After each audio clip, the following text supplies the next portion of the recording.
اعوذ باللہ من الشیطان الرجیم بسم اللہ الرحمن الرحیم ثم لتسألن یومئذ عن النعیم صدق اللہ مولانا العظیم۔ حضرات گرامی، قرآنی ہدایات کے اندر ہم سورہ تکاثر سے برکتیں حاصل کر رہے ہیں اور ہدایت حاصل کر رہے ہیں۔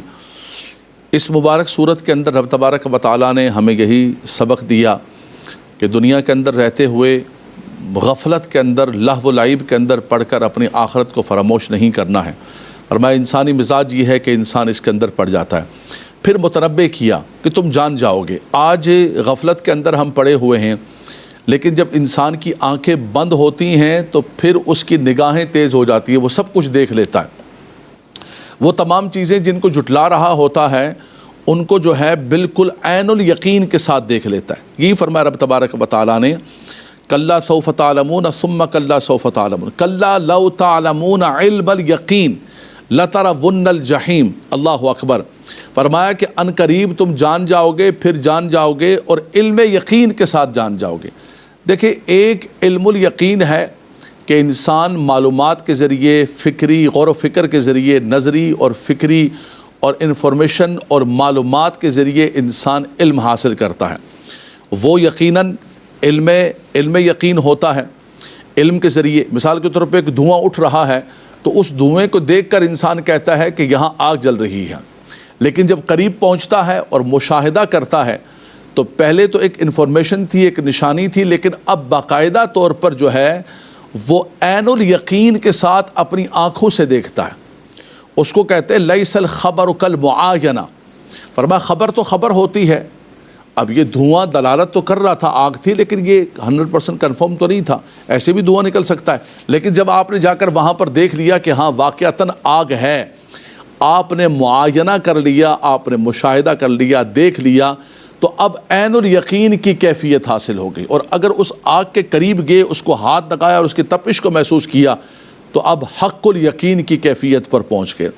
یہ علم کی 3 کیٹیگریز لکھی ہوئی ہیں: علم الیقین، عین الیقین اور حق الیقین کی کیفیت۔ اللہ اکبر۔ یہاں پر فرمایا کہ تم جہنم کو دیکھ لو گے، آخرت کو دیکھ لو گے اور علم یقین کے ساتھ۔ پھر فرمایا کہ پھر تم جو ہے علم الیقین کے بعد عین الیقین کے ساتھ جب وہاں پر پہنچو گے، ہر ایک جو ہے وہ جب جہنم پر پہنچے گا تو پھر اس صورت کے اندر ہر آدمی جب دیکھے گا کہ یہ تو سامنے جہنم ہے اور جہنم کی ہر چیز کو دیکھ رہا ہوگا، تو اس صورت کے اندر پھر جو ہے وہ عین الیقین کی کیفیت کے اندر آ جائے گا۔ اللہ اکبر۔ پھر کیا ہوگا؟ ثم لتسألن یومئذ عن النعیم۔ یہ آج خاص طور پہ اسپیسیفک سورہ تکاثر کی جو آخری آیات طیبات ہیں، اس میں رب تبارک و تعالیٰ فرماتا ہے کہ میں نے تمہیں اس دنیا کے اندر جتنی بھی نعمتیں عطا فرمائیں، ان ساری نعمتوں کا حساب ہوگا، ان ساری نعمتوں کے بارے میں پوچھا جائے گا، تم سے سوال کیا جائے گا کہ تمہیں رب تبارک و تعالیٰ نے اتنی نعمتیں عطا فرمائیں۔ نعمتیں تو اس کی بہت ہے، یہ ہمارے سر کے بالوں سے لے کر پاؤں تک، جسم کا ہر حصہ، ہر رونگٹا، یہ آتی ہوئی سانسیں، یہ سب کچھ رب تبارک و تعالیٰ کی نعمتیں ہیں۔ یہ رب تبارک و تعالیٰ نے جو عقل و شعور عطا فرمایا، انسان بنایا، مسلمان بنایا، اور خاص طور پر فرمایا کہ تمہیں جو سننے کی قوت اور دیکھنے کی قوت اور دھڑکنے والا دل عطا فرمایا۔ ان السمع والبصر والفؤاد کل اولئک کان عنہ مسئولا۔ یہ نعمتیں اللہ نے اتنی بڑی عطا فرمائی ہیں کہ وَإِن تَعُدُّوا نِعْمَتَ اللَّهِ لَا تُحْصُوهَا۔ اللہ کی نعمتوں کو حساب و شمار کے اندر نہیں لا سکتے ہو۔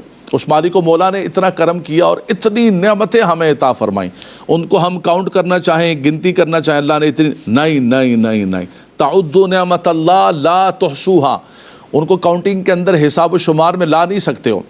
لیکن یہ بھی یاد رکھنا کہ یہ نعمتیں دیکھ کے رب تبارک و تعالیٰ نے تمہیں مادر پدر آزاد بنا کر دنیا کے اندر نہیں بھیج دیا۔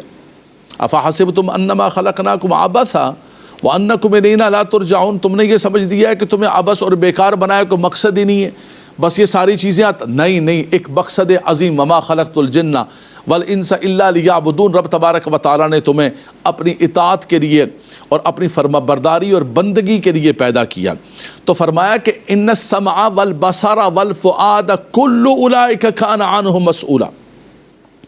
یہ ساری نعمتیں جو تم برت رہے ہو، یہ دیکھنا، یہ سننا، یہ عقل و شعور، یہ ساری چیزیں، فرمایا ان کے بارے میں ہر نعمت کے بارے میں اللہ تبارک و تعالیٰ کی بارگاہ کے اندر حساب لیا جائے گا، پوچھا جائے گا کہ تم نے ہماری نعمتوں کو برتا ہے تو برتنے کے بعد اس کے بدل میں تم نے کیا اطاعت کی ہے، شکر گزاری بجا لائے۔ یہی فرمایا یہاں سورہ تکاثر کے آخر میں، ثم لتسألن یومئذ عن النعیم، پھر ضرور اس دن نعمتوں کے بارے میں تم سے سوال ہوگا، تم سے پوچھا جائے گا۔